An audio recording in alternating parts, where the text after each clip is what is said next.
কালকে হঠাৎ করে পিসি-শাশুড়ি গিয়ে বলল যে আমার পিসি-শাশুড়ির মেয়ে এসেছিলো, তার মেয়ের জন্মদিন। তো দেখো গিফটটা তোমাদের দেখিয়ে দিল আমার ওই যা। তো দুপুরবেলা হঠাৎ করে দেখো আমরা চলে এসেছি সেই বাড়িতে। তো বসে রয়েছি, সবাই ভেতরে খাচ্ছিল। তো তারপরে আমরা খাওয়া দাওয়া করে চলে যাব বাড়িতে। তো বাড়ি গিয়ে বিকেলবেলা, তো কালকে বিকেলে দেখো কি সুন্দর জায়গাটাকে, সেটা একটু দেখে নাও।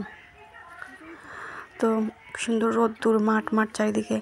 তো বাড়ি গিয়ে বিকেলবেলা কালকে চলে গিয়েছিলাম মায়ের কাছে, বিকেলবেলা সন্ধেবেলা। তো দেখো তারপরে আজকে সকালবেলায় যে বাড়ি আসছি, গিয়েছিলাম, মা একটা ব্যাগ কিনে দিয়েছিল। তো তার জন্য তারপরে দেখো সোনাইকে একটু বললাম চুলটাও কাটাবো, সোনাইকে চুল কাটছিল আর আমি বসেছিলাম। তো বাড়ি এসে দুপুরবেলা দেখো কালকে একটু মাংস ছিল আর উচ্ছে আলু দিয়ে আমুদি মাছ দিয়ে তরকারি, সোনাইও মাংস দিয়ে খেয়েছে। তো তারপরে খাওয়া দাওয়া করে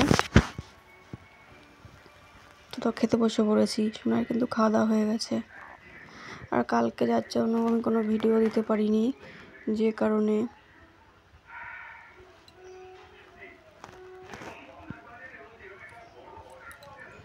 কালকে ওদিকে হঠাৎ করে চলে গিয়েছিলাম দুপুরবেলা, যার কারণে কোনো ভিডিও কালকে আপলোড করতে পারিনি।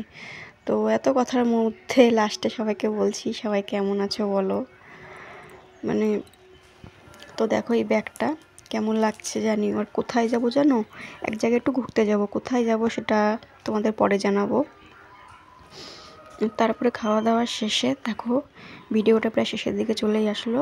সোনাইকে ডাকছি, ও কোন দিকে গেছে, বেদানাটা কেটেছিলাম, ওর আমি খাবো। তো সবাই চলো টাটা, বাই বাই, অনেক ভালো থেকো।